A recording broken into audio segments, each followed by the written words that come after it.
like to welcome you all to this webinar. It's one of the webinars in the CFA Society Nigeria series. I know a lot has changed in our lives over the last few months. We've had to adapt to working remotely. We've had to adapt to the use of technology.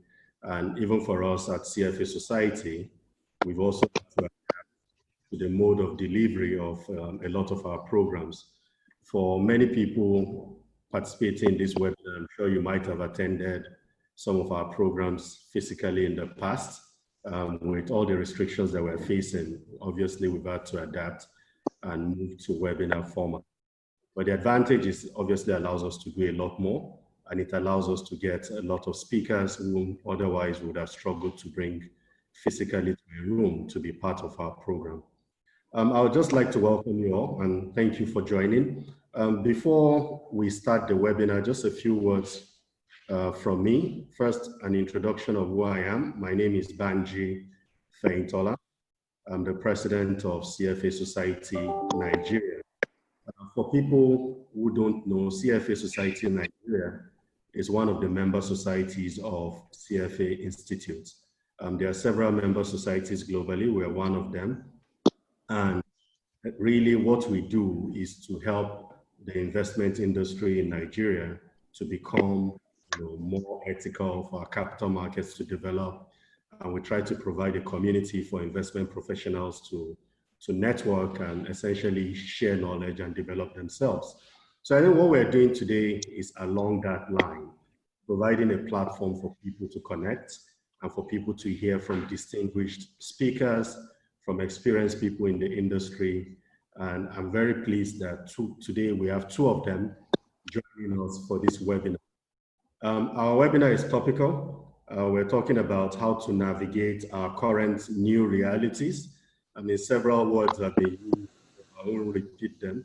But we're in a new world, but we are interested in how organizations and businesses are coping and how they are adapting to the new reality. So we have with us two distinguished speakers and I will be forming a panel to discuss this today. I will just introduce them. First, we have Jumoke Ogundare. Jumoke is the Chief Executive Officer of ARM Holdings. As many people know, ARM is one of the biggest investment management firms in Nigeria, and Jumoke sits at the top of the organization. So we obviously would learn a lot from her in terms of how the organization is coping, a view of the market generally. So Jumoke, thank you very much for honoring our invitation. Thank you, Banji. Thank you so much, Jumoke. We also have another speaker, Chinua Azubike. Chinua is the Chief Executive Officer of Infrastructure Credit Guarantee Company, also known as InfraCredit. So again, InfraCredit is a company that is doing a lot of things in our capital market, in the area of guaranteeing capital market bond issuances. So Chinua also comes with a lot of experience, and I'm sure there's a lot of we'll learn to Chinua speak. So between Chinua and Jumoke, I'll be asking lots of questions. The format is that I would, interact for about 35, 40 minutes. And after that, we'll have about 20 minutes of Q&A. We received a lot of questions already, so many questions already. I will take some of them, and to ask questions on today's webinar, please use the chat function. Just type your question in the chat. I will pick them up from the chat group and post them to the speaker. Let me just apologize in advance. I'm 100% sure we won't be able to take all the questions, but we'll try our best to cover most of the topics. During the webinar, we'll be doing some polls. So when it's time for polling, please, I'll call admin, they'll put it on, and then you vote on some questions that we're asking you just to understand and get feedback from the audience. So that's the way we will run. With that said, I'd like to welcome our speakers, and starting with Jumoke, I just would like you to probably give us some opening remarks on the topic and how you're viewing the world right now. Hello, everybody, and thank you, Banji, for inviting me. As we all know, pandemics have played a role in shaping human history throughout the ages, and COVID-19 is no exception. But I think the virus spread, the coronavirus spread, is notable because of the devastating effect it has had on lives, livelihoods, communities, and businesses worldwide in a short period. Between December 2019 and now, it spread from just one country to over 213 countries and territories. And we've seen about 500,000 deaths. So that's significant. The virus outbreak has become one of the biggest threats to the global economy. And despite policies, monetary policies, and unprecedented fiscal stimulus by governments, and policymakers still project that the global economy will experience recession lasting after the Second World War.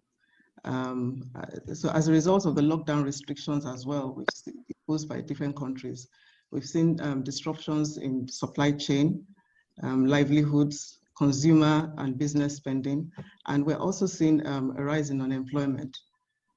There's been a change in consumer demand as well. Priorities have changed. People are more concerned about basic needs like health and security and their safety.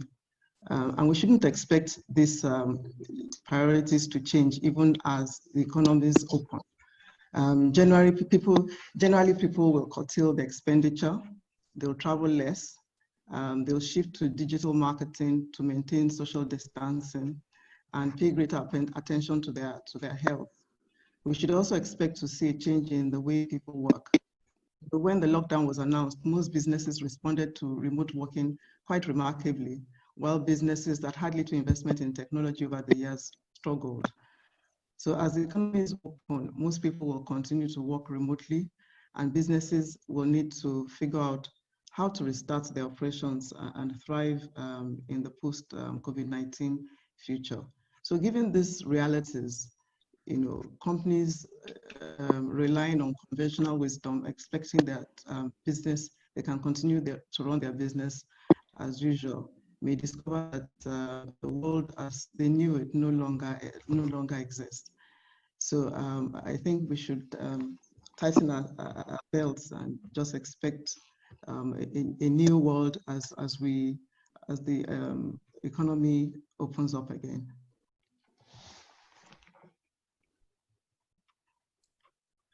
Thank you, Jumoke. New world expected. I like that. Chinua, do you think it's a new world, or what are your views on this? Thank you, Banja. Thank you, society, for this opportunity. Jumoke has set a very good context, and she's really highlighted the current situation we find ourselves. I think sometime in late March, I shared a note with my colleagues at work, and I did say that as we hope for the best, let's prepare for the worst. And we're all very familiar with the strain, the unprecedented strain that this is bringing, both on our personal lives, professional lives, and with our loved ones. My heart goes out to a lot of affected by the pandemic, and some of us also have well directly. But the reality is that flattening the real curve, flattening the curve, as they say, means slowing down the disease, and that's not eradicating the disease altogether. No government will eradicate the disease until a cure, a vaccine is found, and the question is, how long will it take till a cure is found? So a lot of our estimates by when this this pandemic, this illness will be eradicated. As Jumoke rightly highlighted, I think until a vaccine or a cure is found, economies will keep, there's this bleeding, and there would be some kind of rolling lockdown, as we've been seeing. It's almost like a virtuous cycle of economy partly opening and reopening and shutting down due to increased reinfection rates. Until they say herd immunity, either you get a vaccine or a majority of the population end up getting infected and recovering, and the outlook is could be very concerning. It depends on how you look at it. We know about the job loss.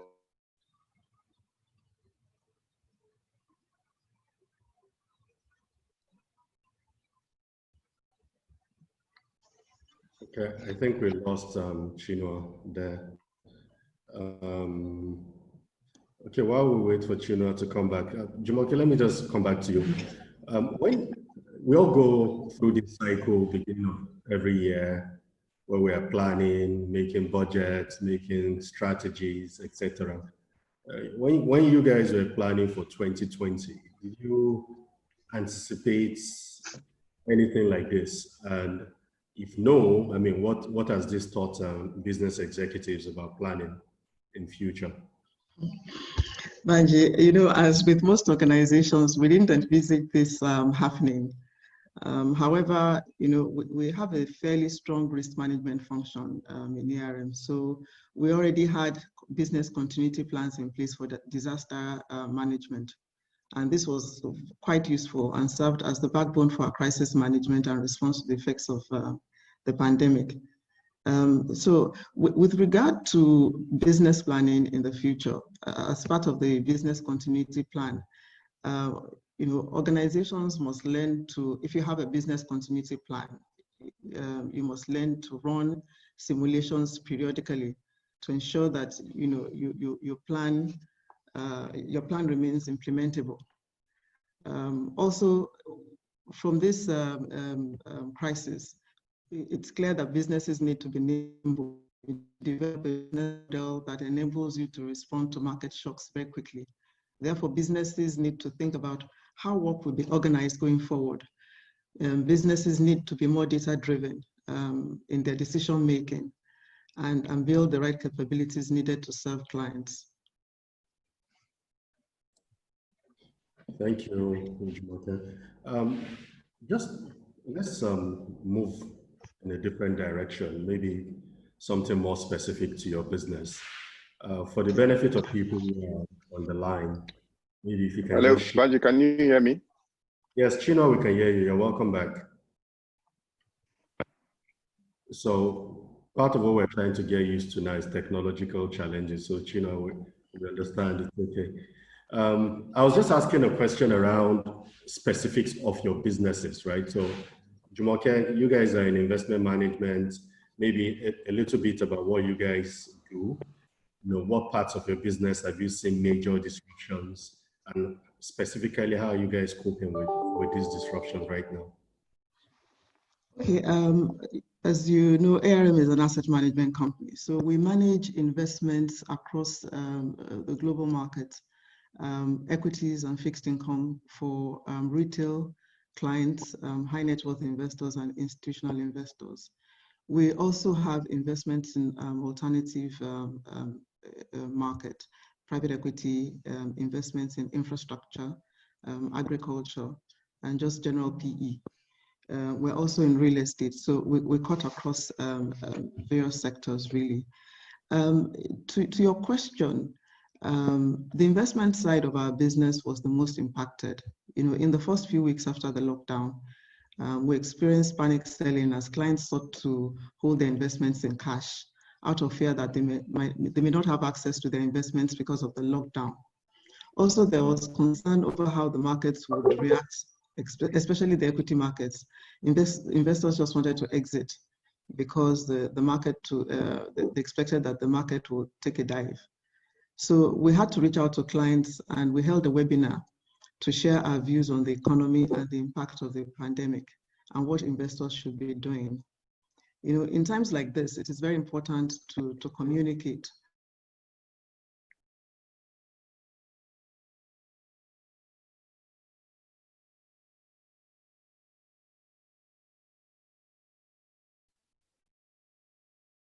And these have helped to calm nerves. So we made the switch to remote working, for all our employees just before the lockdown was officially mandated by the federal and state governments. So, and since then we've been meeting with, and just taking them through this journey as we discover it ourselves. Thank you. Chinua, I don't know if Chinua is on the line. Chinua? Can you hear me? Yes. Oh, yes, I can hear you, Chinua. So, Chinua, I mean, with respect to infra credit, you know, maybe just a few words on what you guys do, and generally speaking, what kind of disruptions have you witnessed to your business and how you're coping? Thank you. Okay, so sorry, the internet, I got cut off. But what I was trying to talk about at the initial time was to highlight the fact that we track recovery based on you know, when the treatment or the vaccine ultimately will be determined, because there's a strong view that until people psychologically feel that their risk of contracting the virus has fallen, many economists say that, you know, there won't be any rapid economic rebound. So we would see some kind of slowed recovery. So we've taken sort of like a 12 to 18 month view on how this would evolve and impact on the economy and markets in general. For us, what have we experienced? And I think like every other employer, we've had to obviously start working remotely. We've had to review our growth plans. Clearly, adverse impact on economy like this is impacting consumer demand, ability to pay, and that ultimately trickles into impacting on, you know, a lot of the demand assumptions driving most business opportunities this year. And so from a credit standpoint, there's a second look at our portfolio and the opportunities, both existing portfolios and new business opportunities. So what impact does this have? One is, from a business standpoint, we've had to look inwards to understand better, you know, where we should be focusing on, because there are certain areas you have little control over, and there are areas you can focus on being able to build efficiencies. So firstly is, you know, being able to re-strategize, and I think one thing we've been able to do very quickly is to adapt. First is health and safety, ensuring that we put in measures in place to secure health and safety of employees. This involves increased expenses even on the security side of your expense line. Business continuity has been something we've had to begin into and look at our IT infrastructure intently and sort of further strengthen it, because we prepared for it, but we didn't prepare as long as, you know, one would have anticipated. But we had already the necessary baseline infrastructure, but it's now to enhance that and ensure that we actually imagine that human behavior and business behavior would come out of this pandemic evolving and probably not going back, because what we found is, you know, a bit more improved productivity because of you found that the traditional way of working is you expect people to come into the office every day, but over time you found that traffic, when you calculate in a week the travel time and what that impacts on your productivity, you're now as an employer asking yourself, do I really need everybody in the office every day? And this is going to impact on how we view productivity, and beyond just even this pandemic. I think over time you're going to be asking yourself, do I really need to host all my employees in a costly city? For example, you know, as you scale your unit, everybody working out of Lagos. I mean, these are broader questions that I imagine for most businesses, they begin to ask themselves, because we've been working quite effectively as a team over the past 3 months without having to physically see each other. And some employees are not even in the country, but we've worked very well together. So that is really throwing up a lot more questions in terms of the way we've been working and how we should look at work for the future. I think I did talk about the fact that from a credit risk perspective. Sorry, Banji, you're on mute. Okay. Hold that thought for a second, because I'm going to come back to that whole work from home, you know, efficiency and all that, because that's an important point for business leaders right now. But before we do that, I want us to run a poll. Let's get a sense of how people are feeling. Let's get some response from the audience. I see we have, at least from my record, about 150 people online right now. So can we run the first poll? Can that be running? So we have a few questions for you. I'm sure the speakers are interested in finding out some of these questions. the responses to these questions. So the poll is open, just vote. Vote to these 2 questions. Okay.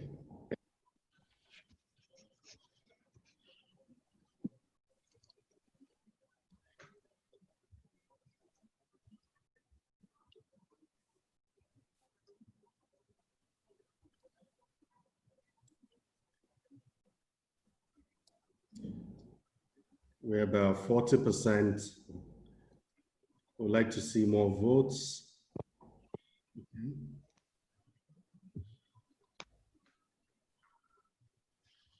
Okay. 90 people have voted, just a few more. I'm going to close the poll in 15 seconds. So if you haven't voted, please do that now.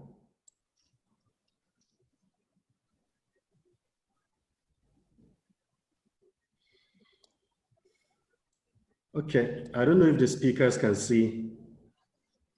You can see what people are saying. Can you see it, or do I need to? No. Okay, you cannot see it, just a second. Okay, so I'll end the polling in 10 seconds.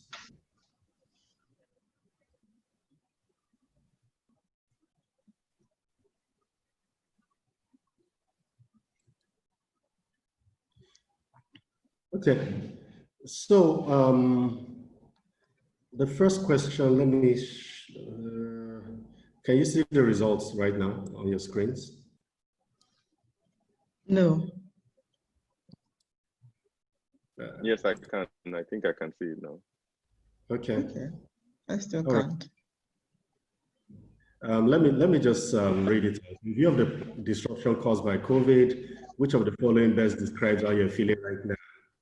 So, of the people listening, about 32% are worried about the future.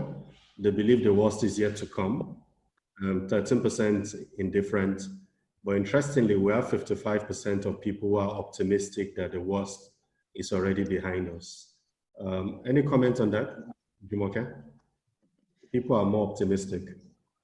Well, it's good to be optimistic. Is the worst behind us? Honestly, I really can't say. I don't think it is. We're beginning to hear of a possibility of a second wave in other countries because there's been argument that perhaps maybe economies open too soon. So if we have a second wave, that's likely to, and it leads to a lockdown. I think that's going to be devastating for economies. Even now, the full effects of the lockdown is yet to be felt. We're likely to see that effect come into the different sectors as the months coming. Perhaps maybe in the second and the third quarter, we'll begin to see the full effects of that. So I don't think, in terms of perhaps maybe if we don't see a second wave, maybe in terms of the rate of casualties, perhaps that will drop. It will flatten out. But I think that the real effects on the economy will begin to come through from the third to the fourth quarter, and perhaps maybe until early next year. So I don't think the worst is behind us economically. Okay.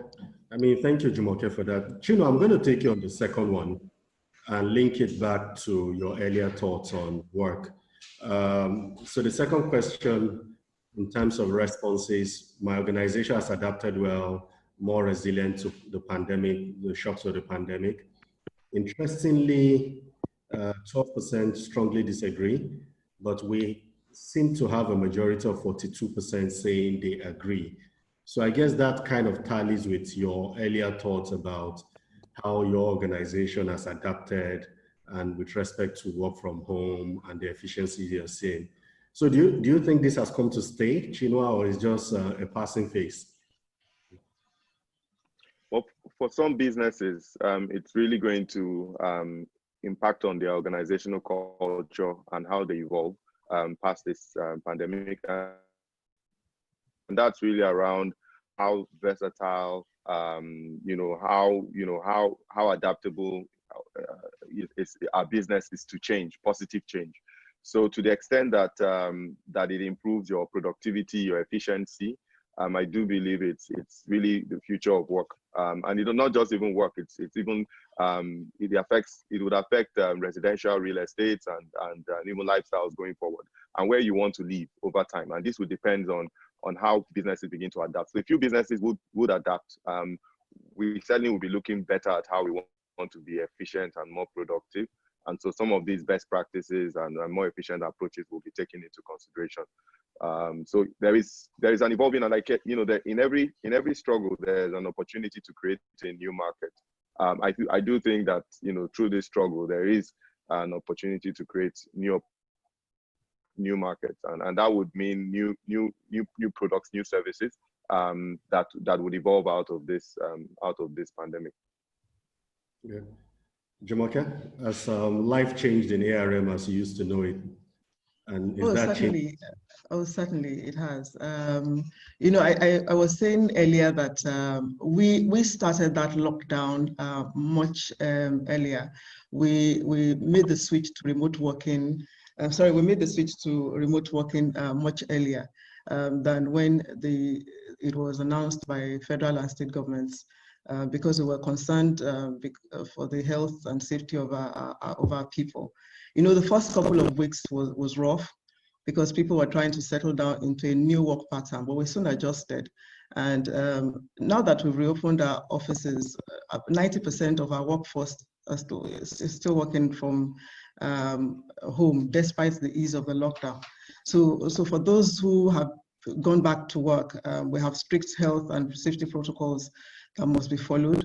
But as Chinua said earlier, I'm particularly impressed by the level of productivity during the period. We're still working remotely, and the level of productivity has increased. And staff are enjoying some form of work-life balance. So I don't think that when things get back to normal, whenever that is, that we will go back to the way things were. I suspect that as an organization, we will adopt a structure where people are allowed to work remotely. It's worked quite well for us, but it also means a lot of things will change. How we interact with our clients will change. Our cost will come down. Certain costs will come down, but some costs will go up. We've invested quite a bit in technology in the last few years, and that has helped us greatly in making this transition. But a lot still needs to be done if we intend to continue to work remotely, and especially if our clients prefer to engage online. We need to make more investments in technology to ensure that we can actually continue, we can have the same platform, an online platform that is as efficient as what we had before, if not better. So we've prioritized, right now we've prioritized digital customer journeys, and we're optimizing the experience to ensure high quality standards and customer satisfaction. So we're committing a lot of time and resources to technology and encouraging our customers to use self-service channels. And I think that this is going to be the new normal for us. Thank you. Chinua, if I can go one level down, I know InfraCredit does guarantees, bond issuances and all that. And I'm also aware that you've done a few of those transactions already. What are you hearing from your operating companies? I mean, the underlying companies that you've guaranteed bond issuance. I understand how InfraCredit itself is coping from everything you say, and it's all nice and good. But your operating companies, how are they coping? I believe you must be closer to them right now.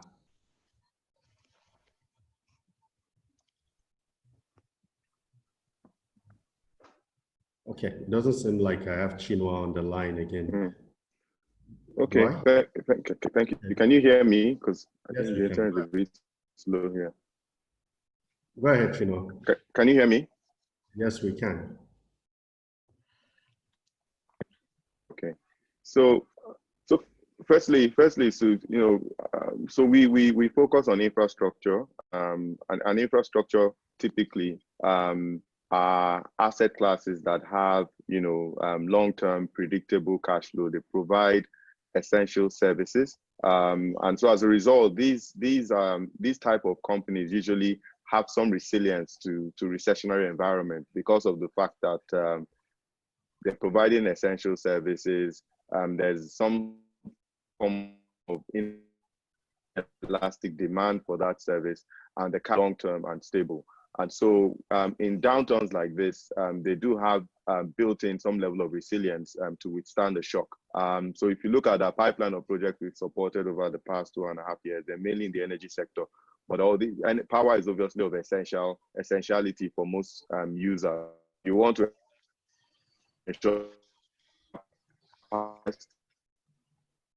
before you cover a few other things. We all know that without energy, despite the constraint on the lockdown, most of the users have prioritized the need for power. Maybe they may have reduced their intake, so you may have a slowdown. The same thing across other sectors as well that we support.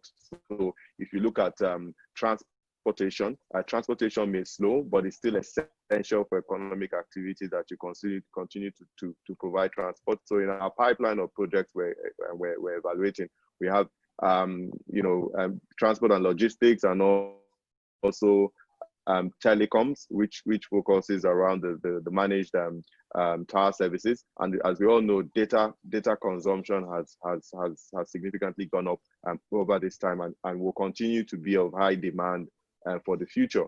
So I think the positive selection that comes with the type of risk, our risk acceptance criteria, and the class of infrastructure assets we tend to focus on, builds a sort of resilience into losses or recoveries, and so for us right now, we're getting feedback that there is a stress, but irrespective of the stress, sustainability in the model, because the long-term demand for that service is still necessary for essential livelihood or for essential business activity. So that is how and so what we've done is we've conducted stress, how long the economic downturn continues, and when would this continue to have significant material adverse effect. Our view is, again, like I said, we'll take a 12 to 18 month view on the economy. Buffers have been built in to cover that level of stress within the economic environment. And I think in a depression, like they say, in a depressional environment, we're all underwater. Whether you are, whichever side of the economy you sit. But we do hope that with the policy response from the government, we will begin to see some recovery take place as we go through this economic cycle. But yeah, I think which is why at this point in time, even the need of having selecting carefully the type of credit risk you take on as an investor is very important. I think the market will begin hopefully to recognize the essence of having a guarantor or a guaranteed instrument, especially IFRS 9, and the way in which impairments are recognized under particular. I think by the end of this year, how a lot of fixed income investors, particularly non-sovereign fixed income investors, would have to recognize for impairment charges across their portfolio, taking into consideration some of the adverse impact of this economic downturn on most of these businesses. So the benefit of having a guarantee and a guarantor and a AAA is essentially necessary, and I think will be more valued times like this. And knowing that you have a risk sharing role in monitoring and evaluating the underlying credits, and when necessary, if there's a remediation that needs to happen, they play the role of ensuring that remediation.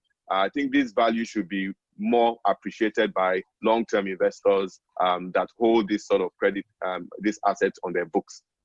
Okay. I mean, Trina, I think that's a very valid point. It provides a lot of buffer and comfort to investors. But you raised a particular point around, potentially people, IFRS 9, and the potential impact that may have on people, and financial reporting generally.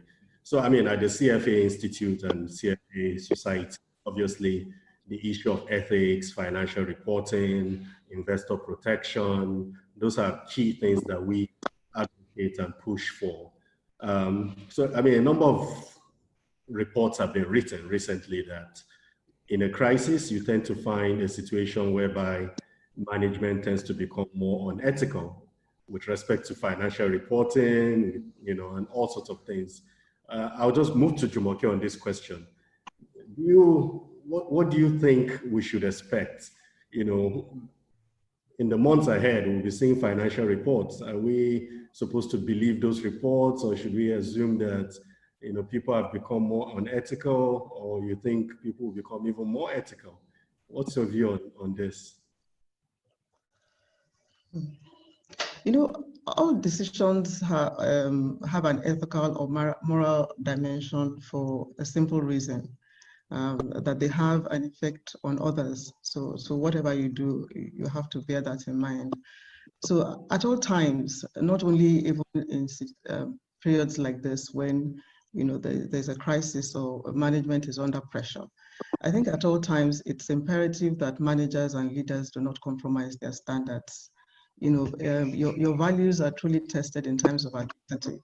And if you fail to uphold those standards completely, you will lose your clients.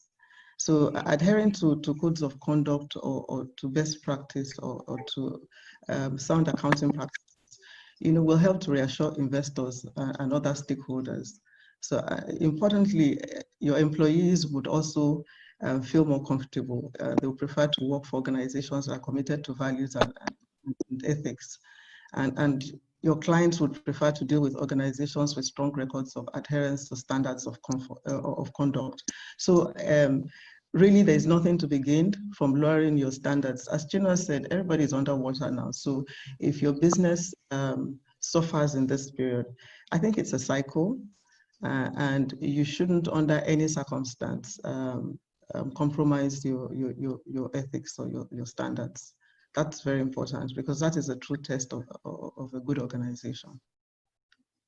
Well, thank you. I mean, I think that's a very powerful message for people that are listening. I'm going to come back to both of you on your crystal ball on the economy, particularly Nigeria. But before we do that, I just want you to think, about your own view of the economy and, the kind of recovery we're expecting, if at all there's any. But before you do that, I want to see what people think about this same question, and let's see if the views of people will be any different from yours.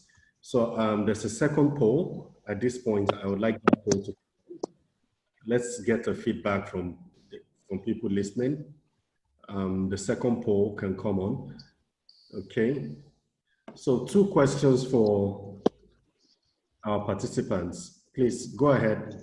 1 minute. Let's run vote on this poll. There are 2 questions. Please vote.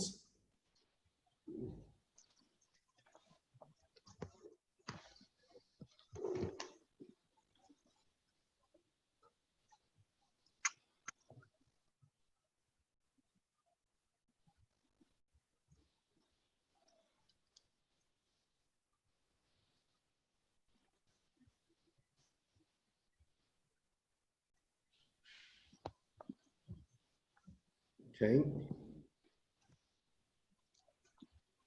I'm seeing some very interesting results here.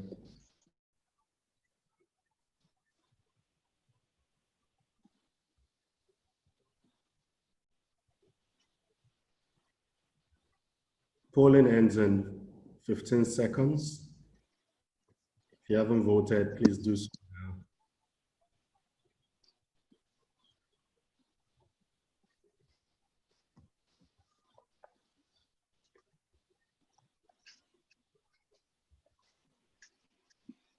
Okay, so I'm going to end the poll right now, and then let's display the results.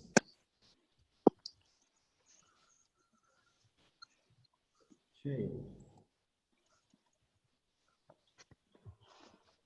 Chinua Jumoke, can you see the results? I still can't see the results. You can. Okay. I can't. I can't. Well, I can. I can. Okay, you can? Okay, I can't. Yes, I can. I'm missing that. Okay, Jumoke, your earlier comment on ethics and management decision making. Our audience believes that management will be 35% believe that management Yes, now I can. is ethical. 36% believe that nothing will change, and only 29% believe that management will become more ethical. That's an interesting one. So technically speaking, about 70-something% believe that either nothing will change or people will become more unethical around now. With respect to the economy, the first question, the general consensus, about 78% believe that Nigeria is headed for a prolonged recession before a sluggish rebound. So I'll just move this to Chinua. Chinua, do you agree or disagree with this? So I think there will be certainly a recession. How long that will take really depends on a combination of factors. The global economic recovery also impacts on how our recovery rate would be impacted, but also the policy choices and the responses of the government is also obviously going to be very significant. So it will certainly be sustained, but for how long? And I think from what we get, the reports we get, the Economic Sustainability Committee reports, estimate that, a severe downturn would happen in our oil earnings, as a result of which, even at oil price at $30 a barrel, we'll still have a shortfall of about 185 billion naira every month in an amount, available for the three tiers of government. That unemployment rate may rise up to 33.6%.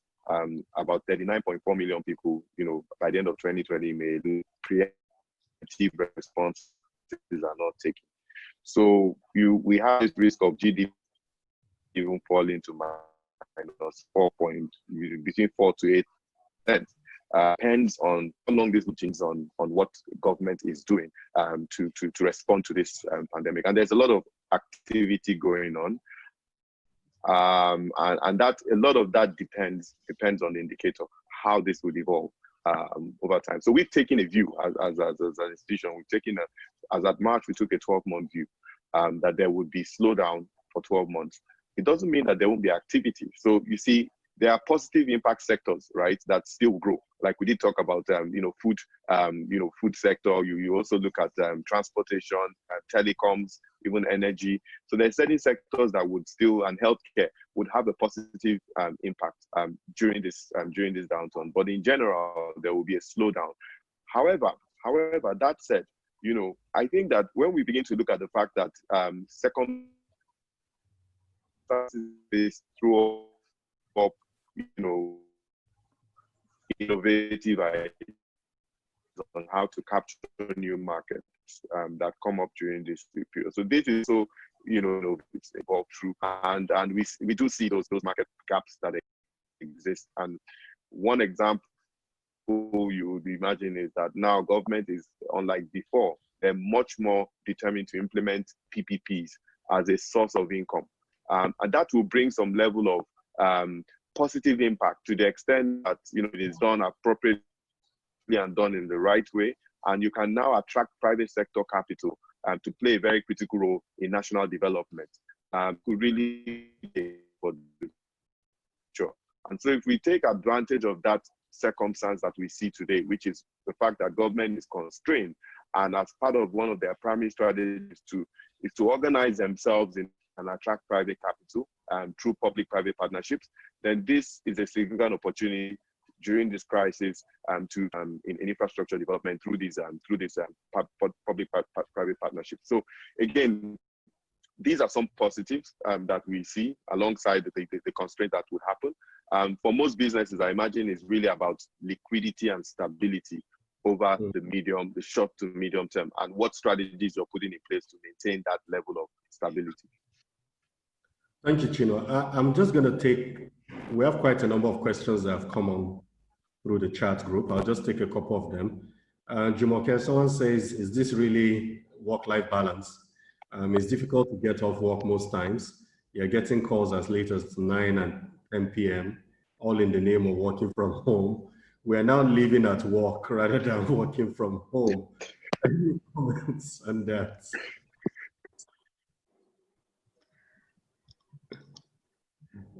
Do you have any comments on that, Jumoke? Sorry, I didn't hear that question. My internet went off briefly. Can you repeat the question, please? So the question is, the person says, is this really work-life balance? I mean, people get calls as 9, 10 p.m. that in reality, we're actually living at work, not working from home.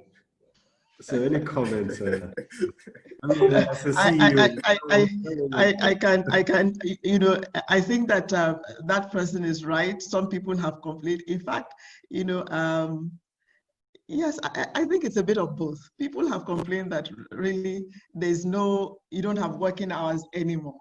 You know, everything just flows into it. But generally, the fact that you're at home and you're with family also helps to manage the situation, because you spend more time with your loved ones, you're watching your children. For people who have young children, it's a time to bond, and they've discovered a lot of things that they didn't know, you know, before.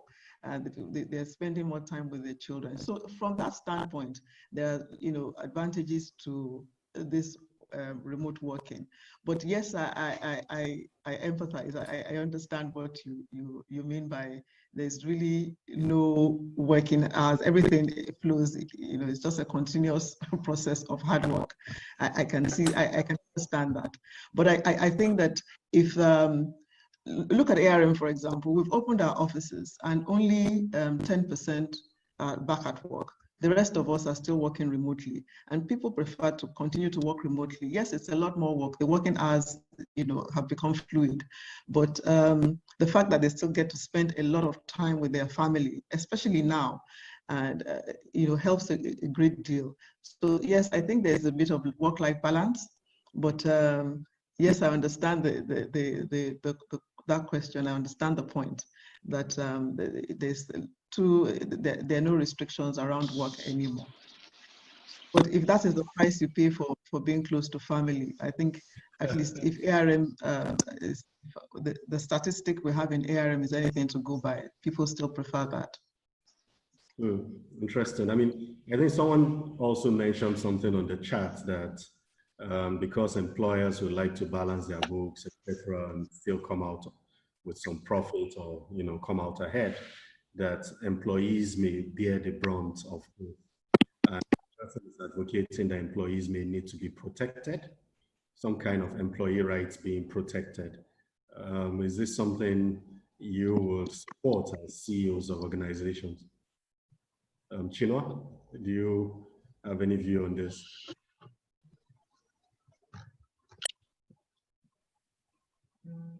Or Jumoke, if you heard me, maybe. Okay, you know, the experience I have is very different, because I think now there's willingness.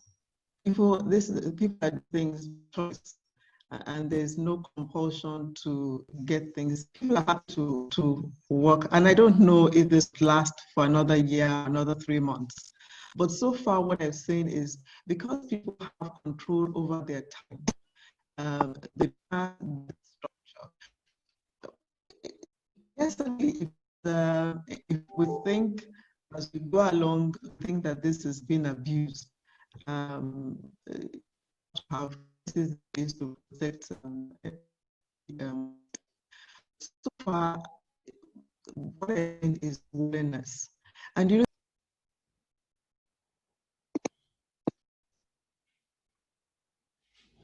Okay. I think I lost Jumoke there, but if I heard you right, I mean, the point is, Banji, can you hear yeah, me? yeah, I can hear you. But if I heard Jumoke right, she's of the opinion that once this starts to get abused, maybe over a prolonged period, then maybe, yes, moving in that direction may make some sense. Chino, do you agree with Mm. that? Well, I think, I mean, this may not be for every institution, but what is important is, again, something we're looking at is consistently evaluating the current state of, assessing the cost of affairs. And this involves employee fee, reviewing even performance management and get better productivity from them. So we're learning, and it's a very unique situation we find ourselves. It's unprecedented, and there was a knee-jerk reaction to some, or others just quickly adapted to the situation. So I think things will somehow even out for certain institutions that have, you have to have a value and a culture that should overcome any circumstances you find yourself, right? And ultimately, if you do have a cultural value that employees, welfare is paramount, and somehow that should prevail ultimately.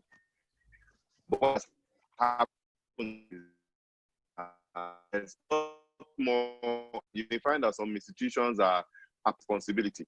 Some employers are trying to retain employees and not have to, shut down shut down or reduce their cost of operations by having to let go of employees, but find better ways of engendering more productivity towards navigating through this challenge. So it is a very difficult situation for some, and I think it's as we evolve through this cycle, we learn, we adapt, and we get better at what we do. So I mean, there's no silver bullet really to addressing some of these issues, but certainly I think in the medium to long term, we all need to be clear about what values we hold. You want your employees to be engaged, you want them to be satisfied, you want them to be productive, and what is needed to achieve that balancing should happen as a natural evolution for businesses that have those values. Okay, thank you, Chinua. There's a question on the economy and the fact that a lot of countries are going into debt, and you have all these fiscal stimulus, external borrowings, etc. And so what do you think the impact of all these debt levels will be on economy? So that's one question from the chat group.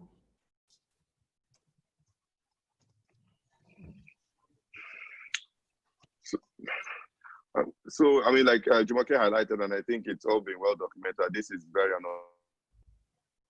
unprecedented time in our history. If we go back in time and look at the last economic cycle where we had this sort of stimulus packages and a lot of intervention by the government, what this does is a combination of things. I mean, it's all meant to boost the economy. It ideally, sometimes inject more liquidity into the system. And there are different ways it impacts ultimate recovery. Sometimes you have too much liquidity, looking for too few assets, over time, depending on the side of the financial markets you see it. In other instances, it could also create a moral hazard problem, depending on how those interventions are utilized. All in all, there's obviously a good intent in wanting to ensure that they can rebalance the economies and stabilize it for growth. We hope that, I mean, within most of these countries, we expect to see this help stimulate recovery to happen much quicker than it will take if you have to enable the natural forces of demand and supply to drive economic growth. So there's a well-intended strategy in injecting liquidity into the system. The unintended consequences are some of what we see we may see in the financial markets, where as the economy is rebounded, you have a lot more liquidity coming back into the system, and so it's also to prepare for that. that liquidity, and once it begins to supply of assets at that point in time. But right now, it's about stability. It's about able recovery, and I think that's what's most paramount in everyone's mind at this point in time. Okay. I mean, thank you. I think, that's a very valid point. We have very few minutes left, like 2 minutes. I'll just read one more question from the chat group. I think this also has to do with people. And we've talked a lot about people working from home. There are comments here around technology that because of the constraints on technology, working from home may be difficult on an ongoing basis, which is a fair point. I mean, Nigeria is struggling, but on this platform, we've struggled, for example, with the internet and all that. So that comment has come up. There's also a comment here, which I find very interesting, that for many organizations, because of work from home, management tends to identify a few people who are high performers, in quotes, and they are overwhelmed with work, and then some other people are just on holiday, essentially. So is this something you're saying? Is that correct? And how do we navigate to ensure that the few people are not killed in the name of working from home? It's a good question. Very good question, and I'm sure some of my people are actually happy or listening to this and saying, yeah, you're talking to me. It's, I think, firstly, I think for employees is at least let me speak from a perspective, is you have to love what you do, right? So there's a passion that comes with what you do. And when you're passionate about your work, there's a way you balance, what you do against your other priorities. It is certainly important to maintain a balance, and this is only going to be driven by employee feedback. I think that process of getting an honest feedback from employees is very important, especially now that things are remote, right? Even trying to conduct appraisals virtually. We're having to evolve from the traditional way of engagement, where you speak to people face to face and get feedback, to more remote ways of engagement. So this is something we need to pay particular attention to. As an employer, naturally you want to drive productivity, you want to sustain the business, you want to grow. So you may pay less attention to some of these things at the initial phase, because you're focused on how do I maintain the ship, how do I sail through this, how do I maintain stability. So that is what is paramount in your mind. But inside of the business, obviously, some people are personally and otherwise may be affected. I think HR have a very important role to play during this cycle. I think they have to be more responsive than before. So the traditional type of HR is naturally going to evolve to a bit more proactive and engaging HR. Speaking to employees, because beyond the mental stability as well that comes into all of this as well, people are going through different issues,